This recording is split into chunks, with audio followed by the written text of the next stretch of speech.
So if you remember, Mahesh Regmi, he was an extraordinary guy. I don't know if any of you knew him personally.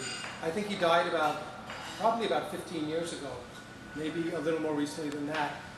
In the time when many people, including people like Haribal Bhattarai, the mayor of Kathmandu, and some of you in this room now, were being thrown into prison, Mahesh Regmi managed to publish really, really sarcastic political stuff in his Nepal Press Digest without anybody ever bothering him. Part of it was because of his great connections in the government, but another part is because he never said anything new.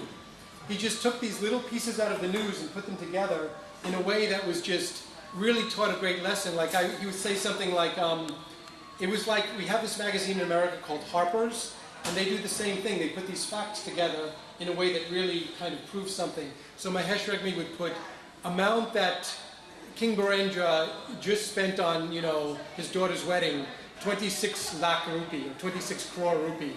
Amount it would take to lift every Nepali in the Kathmandu Valley, out of poverty, 26 crore rupee. He would just put these facts together to just show the amount of waste and corruption in government, but no one could bring him in on it because this was all stuff that had appeared in the Rising Nepal, which had the blessing of the royal family. So he really knew how to be a good journalist, and I have tremendous admiration for him. So we're talking together about what would happen if in an all-out revolution. And I'm rather skeptical of all-out revolution, Regmi said. It tends to bring all-out anarchy. Nepal still needed a king, he insisted, if only to hold the fabric of this maddeningly diverse country together. I don't like this king personally, Regmi confessed. He really is a fool. But we can make him harmless without removing him. But why take the chance, I said. It worked in Romania. Not so fast, Regmi wagged his finger at me. This brings us back. He talks about this list of rumors that a friend of mine had given me about all the things that had happened before the revolution. He says, this brings us back to that list of rumors. Birendra may not be the world's best king, but he has been sanctioned by time and tradition to fill that seat.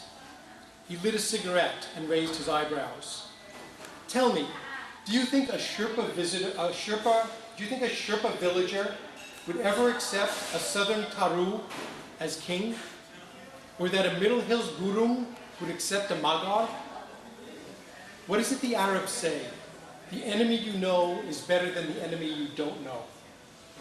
Keeping Birendra in the palace may seem like folly, Regmi concluded, but removing him opens a Pandora's box. I didn't believe him. How can liberation be gained in Nepal, I said, if the old system with its class values and tradition of subservience isn't taken apart? Regmi leaned back with a puzzled expression, disappointed by my naivete. An awful lot is heaped on that word, liberation, he said. But liberation, as you must have discovered by now, is not a final condition. It is not a state of affairs in either politics or in personal life. And it's certainly not something that follows automatically from a revolution. It is a process, and it usually creates as many issues as it settles. Like democracy. Okay, said Regmi, we have democracy. What are we going to do with it? Okay, we're liberated. What are we going to do with ourselves? There's this sense that democracy is a magic wand that will make all of Nepal's problems disappear. Regmi swept his hand between us. Not so. Nepal's economic problems are intractable. No one will be able to solve them locally. To do so will require a partnership with India and China, and God knows what they will demand in return. There also remains the unsettling fact that, as people in Romania and Eastern Europe have discovered, right after a revolution, things can get worse before they get better. Much worse. And there's no guarantee that they're ever going to get better at all. Though I agreed with Regmi's cynicism, the idealist in me hoped otherwise. I wished that Nepal fresh from its revolution, might somehow become an exemplary republic, a jewel of life and liberty and peace in the arrhythmic heart of South Asia. Whether things get better or worse is up to the people, I spouted. Democracy is meant to be of the people, by the people, and for the people. The only question is this, whether or not the people participate. Regmi squinted at me, trying to decide if I was joking. When he finally spoke, his voice was wreathed in smoke rings of sarcasm. "Oh, really?" he said. "And is everyone participating in American democracy?" "No, but everyone is supposed to." Regmi carefully extinguished his half-smoked cigarette, wrapped the remainder in a scrap of paper, and tucked it into his jacket pocket. "Well then," he said, "that is what we shall do also. We shall also have a democracy where everyone is supposed to participate." I wonder how Regmi would react to the situation in Nepal today. I just wish he was around to lend his thoughts to the current political process of the constitutional referendum. I think would be he'd be a really great person to be a voice of reason in that situation. I'm just going to read one more short piece to give you a flavor about Kathmandu. And one thing, I know this is a flavor from my perspective, but this is one thing that I've always found in Nepal, in Kathmandu.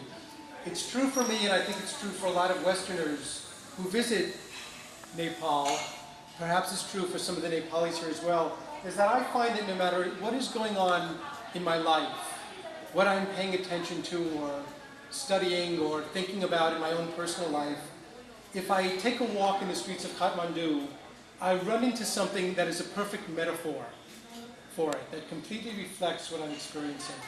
So this is a little story. This is actually set before the revolution. This is my last night in Nepal, before I go home to try to see what's going on with my brother Jordan. So I am with my girlfriend in Nepal. Her name is Grace. And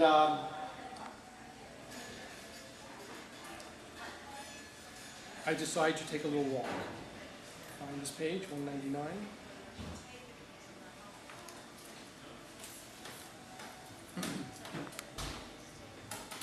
So this is the actual date of this entry. If this had a date on it, would be March 5th, 1990.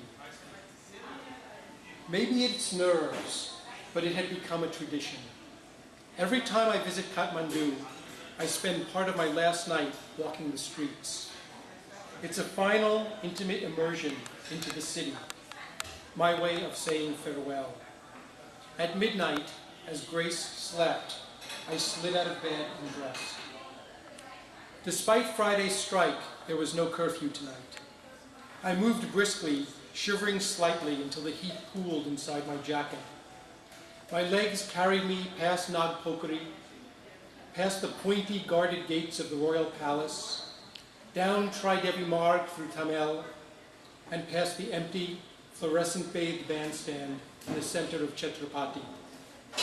I gave a wide berth to a pack of dogs and spied two young bulls nosing at vegetable scraps. A frantic dust bowl by day, Kathmandu is transformed at night.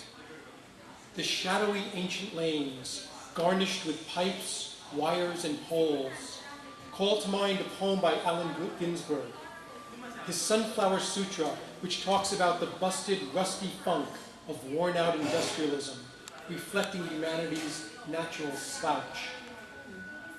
I traipsed past crooked tenements propped up with bug-eaten struts, their delicately carved lattices askew in the window frames, past illuminated signs hawking cigarettes and soy milk, instant noodles, and the Cosmic Language Institute. Someone poured a bucket of slop out of a window, and I leaped backward, narrowly avoiding the amoebic splatter. From a tiny room, high in one of the cramped buildings, a radio blared Hindi film music. An infant's cries filtered from another. What was it like for these urban Nepalis, nestled so close together that the sound of every conversation, argument, squeal of laughter, or moan of passion is public knowledge? Have they developed an inner earlid that allows them to shut it all out, hearing nothing, self-conscious of nothing?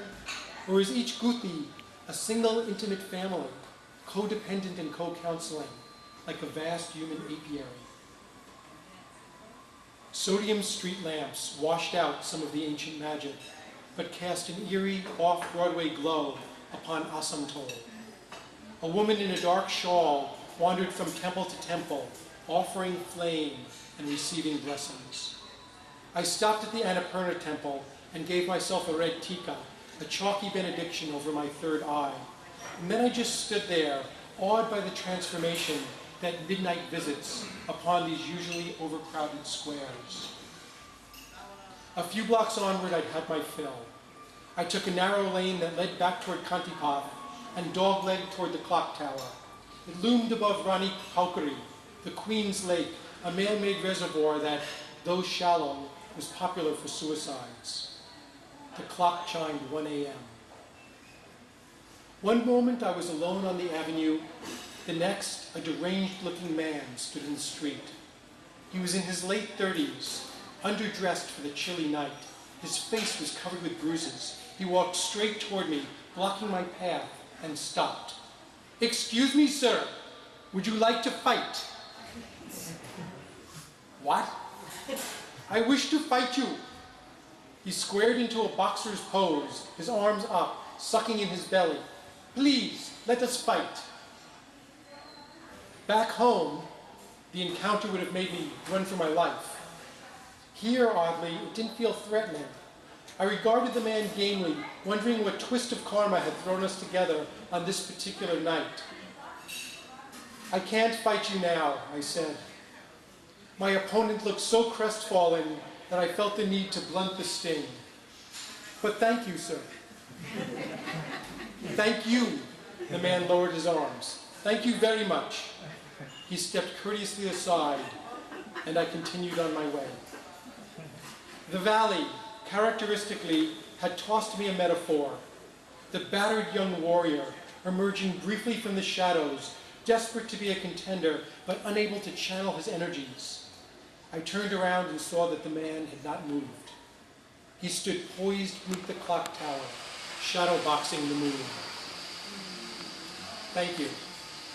It takes place during the book, Shivaratri as well. I hope that you'll read the book, and I hope that it brings you back home for a short time while you do. I'll just let this go back to its normal chaos, but I wonder if anybody has any questions about the book or about that time or about my experiences in Nepal that they'd like to ask me. Does anyone have any questions or